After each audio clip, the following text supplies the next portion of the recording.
በዚያ ጊዜ እሑድ ከሌሊቱ በ6 ሰዓት ጌታችን ኢየሱስ ክርስቶስ ከሙታን ተለይቶ ተነስቶ ከመቃብር ወጥቶ አዳምን ከኃጢአት ባዳነው ያረጀውን ሰውነቱንም አደሰ። ጌታችን ኢየሱስ ክርስቶስ በታላቅ ኃይል ከሙታን ተለይቶ በመነሳቱ የተነሳ ምድር ደነገጠች። ብርቱ የሆነ ታላቅ መናወጥም ሆነ። ከኃጢአን ወገኖች ንጹሐን የሆኑ ሰዎችም ተነስተው ወደ ኢየሩሳሌም ገብተው እናንተ የአይሁድ ማህበረሰብ የሰው ልጅ ስለማዳን ወደዚህ ዓለም መጥቶ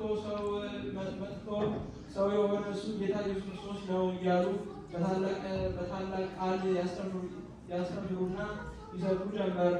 ከእነሱም ሁሉ ሰው ወደ ወላጁ አባቱ የሄደ ከ3 ቀን በፊት ምን ሰርታችሁ ነበር የሚለው ነበር። አባቱም በመካከላችን አንድ መሳቲ ተገኝቶ ስለነበረ እሱንም ከመግደላችን በተቀር ምንም ያደረገው ነገር የለም ብሎ ይመልስለት ነበር። ልጁ መልሶ እሱስ መሳቲ አይደለም የዓለም ሁሉ አምላክ ነው እንጂ የሚያድናቸውም እሱ ነው። ሲኦልን በርብሮ ከጨለማ አውጥቷቸዋልና በእሱም ሞት የሞትን ስልጣን አጥፍቶ አዳምን በኃጢአቱ ከመጣበት ፍዳ አዳነው፣ ከወደቀበትም አነሳው ይለው ነበር። እንደዚሁ ሙታኑ ከመቃብር የወጡ እያንዳንዱ ሰው አባቶች ወደ ልጆቻቸው፣ ልጆችም ወደ ወላጆቻቸው፣ ወንድሞችም ወደ ወንድሞቻቸው፣ እህቶችም ወደ እህቶቻቸው፣ ወደ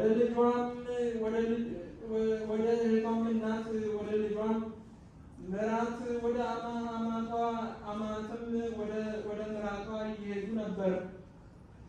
እንግዲህም ከነሱ ሁሉ ሰው ወደ ቤተ ዘመዶቹና ወደ ቤተሰቦቹ የሄደ ስለ ጌታ ኢየሱስ ክርስቶስ እውነተኝነትና በሲኦል በመቃብራቸው ውስጥ ያዩትን የተመለከቱትን የጌታችን የኃይሉን ጽናት ነግሯቸው ነበር። ይህም ነገር በአይሁድ ላይ በበዛባቸው ጊዜ ሞተው ከተነሱት ዘመዶቻቸው የሚነግሯቸውን ሁሉ ካዱ። ይልቁንም ከእናንተ ወገን ማንንም አናውቅም አሏቸው። አባትም መቼ በገሌ መቃብር የቀበርከኝ? እኔ አባትህ ነኝ እኮ ይለው ነበር። እናትም ልጇን እኔ እናት ገሊት ነኝ፣ የእህትህም ስሟ ገሊት ይባላል፣ የወንድሞችህም እንዲሁ ገሌና ገሌ ይባላሉ በማለት ዕለቱን የወሩን ስም የተወለዱበትንም ቀን እንደዚህ ያለ ዘመን የገሊትን ልጅ ለሚስትነት ያገባሁን እኔ እናት አይደለሁም ምን ትለዋለች?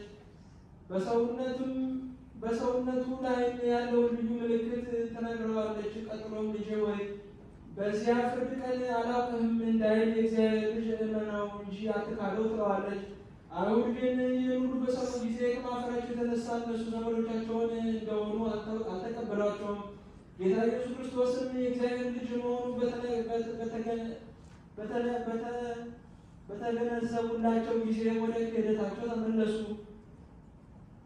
ያሳድዷቸዋል፣ ይገድሏቸዋል። ስለዚህም አይሁድ አባቶቻቸውን፣ ወንድሞቻቸውን፣ እህቶቻቸውንና ዘመዶቻቸውን ሁሉ ጊዜ ጌታ ኢየሱስ ክርስቶስ እንዳስነሳቸው ካዱ።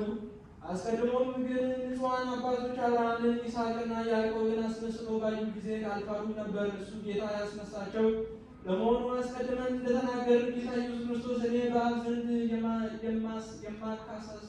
የማካሰሳቸው አይደለሁም፣ ነገር ግን አብርሃምና ይስሐቅ ያዕቆብና ሙሴ እነሱ በአብ ዘንድ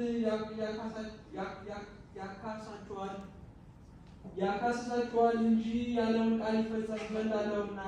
እንደዚሁ ሁላቸውም አባቶች ጻድቃኖች በዕለተ ትንሣኤ ምስክር ይሆናሉ። ይቅርታው ቸርነቱ ለዘላለም